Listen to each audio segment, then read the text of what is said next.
Hi and welcome to the next video in the gun room tour. This is the shotguns this time. First one is an old Baikal, Russian made, built to last.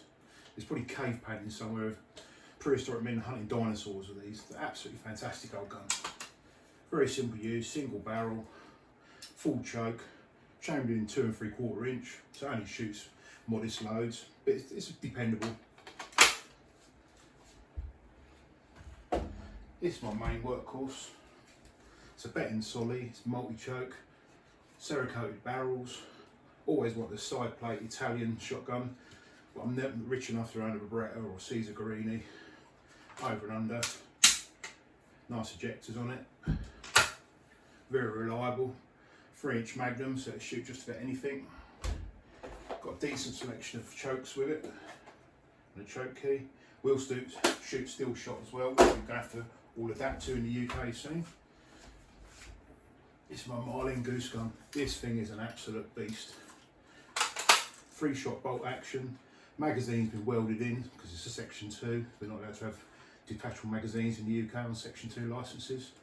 Full choke, massive barrel. This thing has took some mega long range shots. Designed for obviously shooting geese, but I use it for long range pest control. Brilliant against foxes and rabbits, things like that. Absolutely brilliant. This one's featured in a few videos before, on 410, 3-inch Magnum with a silencer.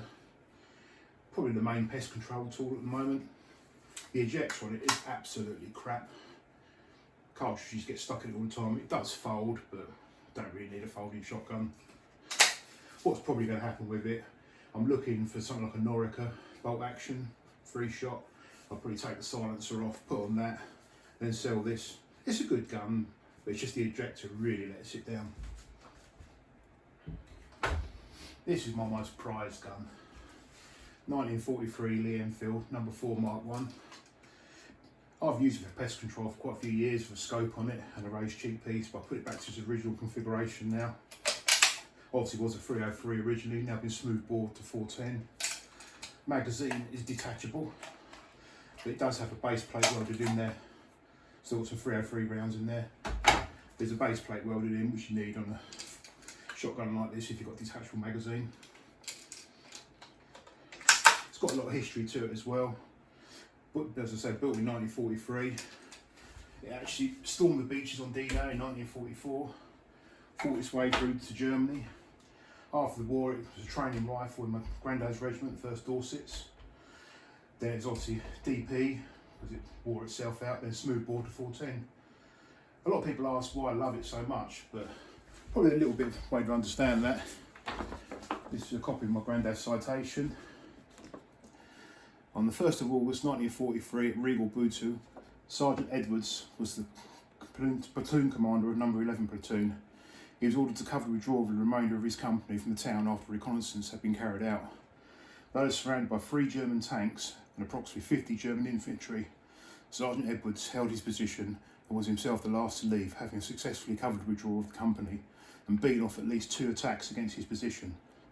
When he eventually withdrew, he and his platoon took up a position on some high ground to the north of the town. Twice the enemy, supported by tanks and mortar, attacked Sergeant Edwards' platoon, and on one occasion hand-to-hand fighting took place. On both occasions the enemy were driven back and the position was held.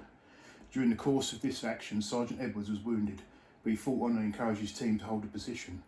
Later in the action he was again wounded, but still refused to be evacuated until the final attack by the enemy had been beaten off.